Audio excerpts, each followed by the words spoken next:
ইবলিশ, এক নামেই ভয় আর কৌতূহল। সে মানুষের প্রকাশ্য শত্রু, কিন্তু শুরুতে সে মোটেও এমন ছিল না। ইবলিশ ছিল জিন জাতির একজন, আগুন থেকে সৃষ্টি। আশ্চর্যের বিষয় হল, একসময় সে আল্লাহর ইবাদতে এতটাই ডুবে ছিল যে ফেরেশতাদের সাথেই তার ওঠা বসা হতো। সবাই তাকে একজন বড় ইবাদতকারী হিসেবেই চিনত। ইবলিশের জন্ম নিয়ে একটি কাহিনী খুব প্রচলিত। বলা হয়, জিনদের এক শাসক ছিলেন, নাম হামুস।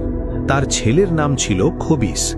খবিস ছিল দেখতে সিংহের মতো ভয়ঙ্কর আর ভীষণ রাগী। হামুসের মেয়ের নাম ছিল নীলবিস।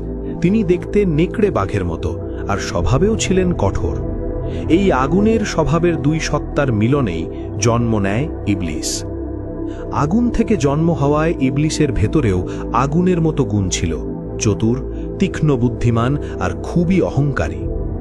ইবলিশ যখন ছোট, তখনই বোঝা গিয়েছিল যে সে সাধারণ কেউ নয়। তার পিতা খবিস তাকে পড়াশোনার জন্য নিজের বন্ধু সারবুকের কাছে পাঠান। সারবুক ছিলেন অসম্ভব জ্ঞানী একজন শিক্ষক, হাজার হাজার বছর ধরে যিনি শিক্ষা দিয়ে আসছিলেন।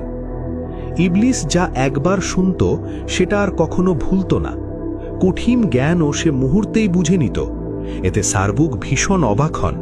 তিনি খবিসকে বলেছিলেন, আমার এত বছরের শিক্ষকতা জীবনে এমন মেধাবী ছাত্র আর দেখিনি। এই ছেলে একদিন খুব বড় হবে।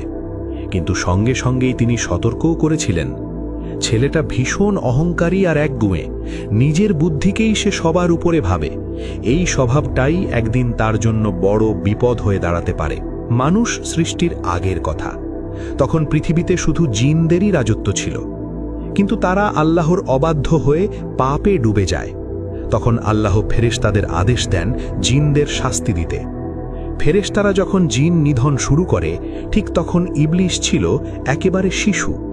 তার নিষ্পাপ আর সুন্দর রূপ দেখে ফেরেশতাদের মায়া হয়।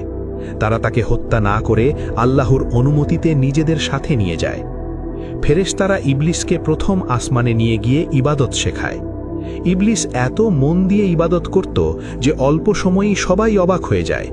টানা 1000 বছর ইবাদত করার পর ফেরেশতারা তার নাম দেয় আজাজিল। এরপর একে একে দ্বিতীয়, তৃতীয় থেকে সপ্তম আসমান, প্রতিটি আসমানেই সে 1000 বছর করে ইবাদত করে। আর প্রতিবারেই ফেরেশতারা তার জন্য নতুন নাম রাখে, আবেদ, ওয়ালি, সালেহ। এইভাবেই একসময়ের ছোট্ট জিন শিশু ইবাদতের জোরে পৌঁছে যায় আসমানের চূড়ায়। ফেরেশতাদের কাছ থেকে শেখার পাশাপাশি ইবলিশও নিজে এমন ইবাদত করতে লাগল যে অল্প সময়েই সে জ্ঞান আর আমলে সবাইকে ছাড়িয়ে গেল। পৃথিবী থেকে